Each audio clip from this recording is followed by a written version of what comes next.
I'm looking at the scans from Italy that Harry has taken with the laser scanner.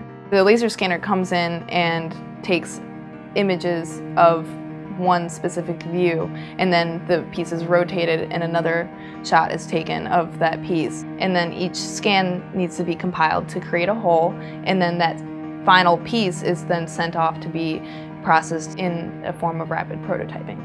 Harry had worked with the museums already scanning these Rossettis into a computer model 3D image, but he was searching for a way to be able to transform them into something physical that he could begin his casting process. We experimented with the laser scans from the Michelangelo project through the kind offices of Eiger Lab. We run a rapid prototyping center at the Eiger Lab called SuperFab Lab.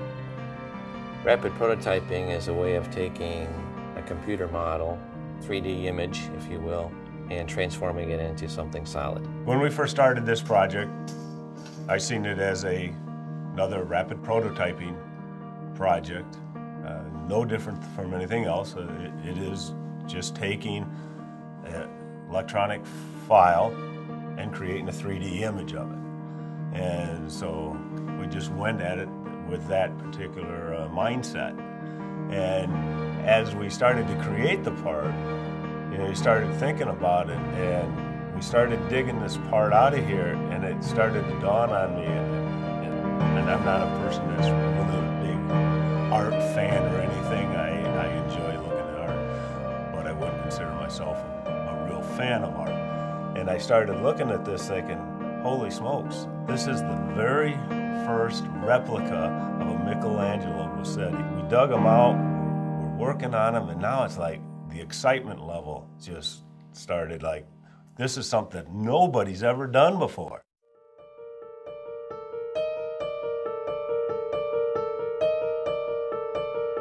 So we have now a clone of that original model. From that clone, we began the lost wax process. The lost wax process begins with a model and alternates positive, negative, positive, negative, positive. First positive is the model.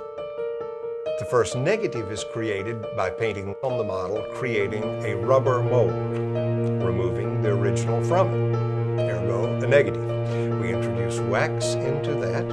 The wax creates a positive. From that positive, we create a ceramic shell mold by dipping or painting ceramic material over that wax. Now with the lost wax process, we lose the wax by vitrifying the shell with heat and melting out the wax. Now we have a hard negative made of ceramic material. Melt the bronze. Pour the molten bronze at approximately 1,950 degrees Fahrenheit into the preheated ceramic shell, and we create the final positive. These pieces in Italy are so fragile, we cannot take a mold from them, and so this is the way that we can capture these pieces before they're deteriorated into history, and we can capture them for other people to enjoy them for the future. They're going to be lost in time without this process. Art like this really belongs to the world. These are major pieces of Western civilization.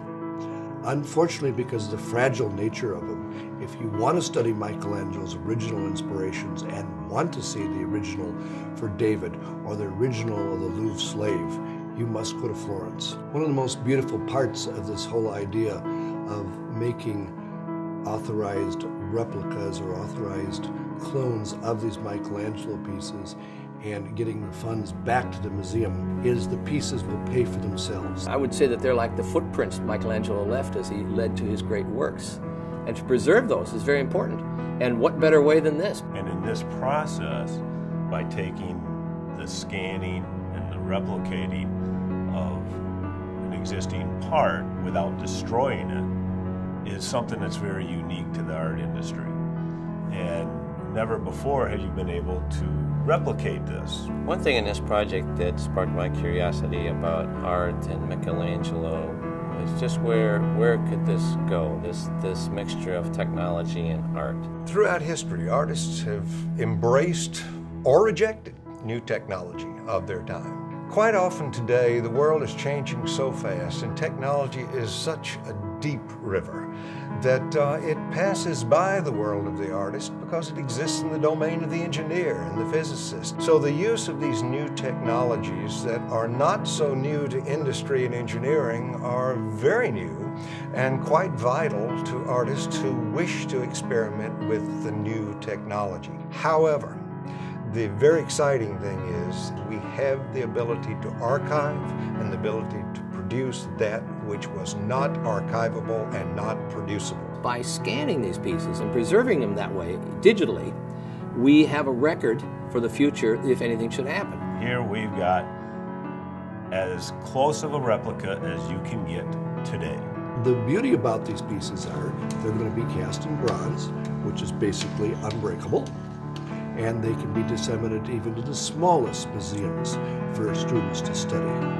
They can also be touched being bronzed. Almost everyone who sees a piece of bronze sculpture wants to lay hands upon it. Now, this may be possible. This may be possible. So that someone could lay hands on Michelangelo and participate even more in the richness of that experience. He evokes in me a sense of awe. His sculptures are absolutely magnificent. You can see the action, you can feel his passion. It is all there. Art is the family photo album of the human race. It's who we were, which means who we are. It's our job to preserve that